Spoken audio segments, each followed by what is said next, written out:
Well, folks, it's the beginning of spring almost, and we are getting ready to start the garden.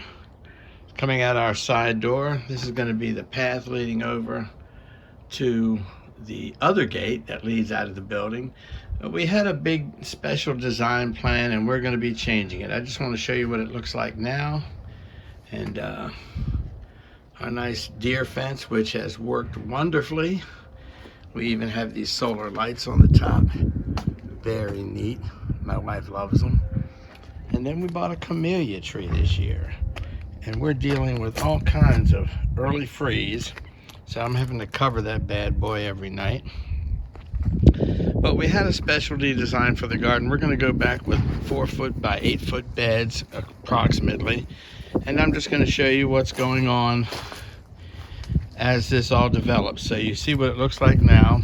I'll give you an update. I had a vole problem, V-O-L-E, and mole. I've caught 4 moles so far. I caught 4 moles so far, and this is a homemade version of a vole trap that I saw online. And I have no new voles right now showing, and so that's wonderful.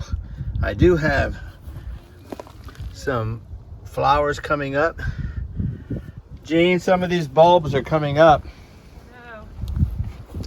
And I'll show you my wonderful wife, hair tossed.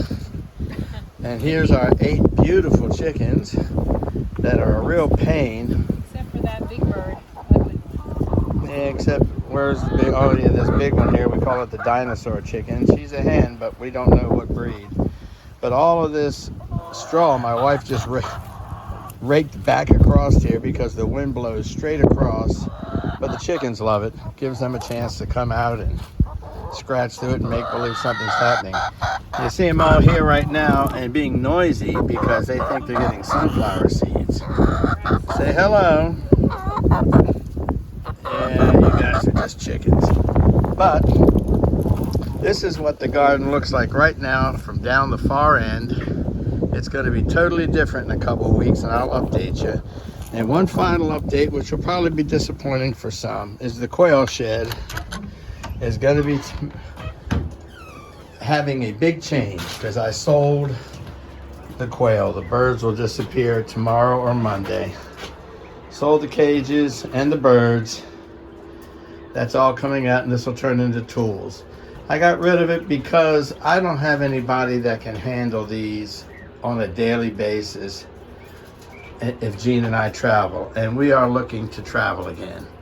So this will become tools. We'll keep the chickens. The chickens are a lot easier to get somebody to handle.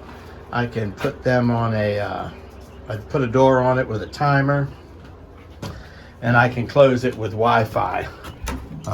So either way. So anyway, it's looking good. I'll show you just a couple of other spots. It's the greenhouse, which you all have seen before. These are the mole traps. I've caught 4 in there so far with these. They're not cheap. These 2 traps, I believe, were 70 bucks. And once you figure out where the mole hole, a live mole trail is, it works. I was very impressed. So the greenhouse, there's nothing going on in it right now except some garlic. I planted garlic earlier this winter, just stuff right out of the grocery store. This is not onions. I can never remember the name of what these onions are, but there's a couple of them. I had a bunch more. They didn't plant. There's my German thyme and some chives. Other than that, there's nothing going on in the greenhouse, but things will be starting soon. And then the other garden that I had, we put all this new fence up. So we've taken the old fence down. These 2 posts will come out. And then I'll be redesigning this garden. So for our little space here, again, we have a total of 2/3 acres. But the house and all of this sits on just 1/3 of it. So with the house, the chicken coop, and all that taken out of that 1/3 acre, which goes back down here, nothing's planted down there. We're doing all the gardening on this small spot. And my goal is just to show people that you can grow a lot in a small area if you try. So stay with us, folks. We'll see you shortly.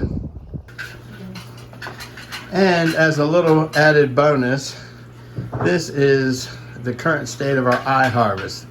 That's all leafy green lettuce. This is really, I know it's a little bit of money. It's almost $1,000, but this thing produces salad all year long. So, a little update on that as well.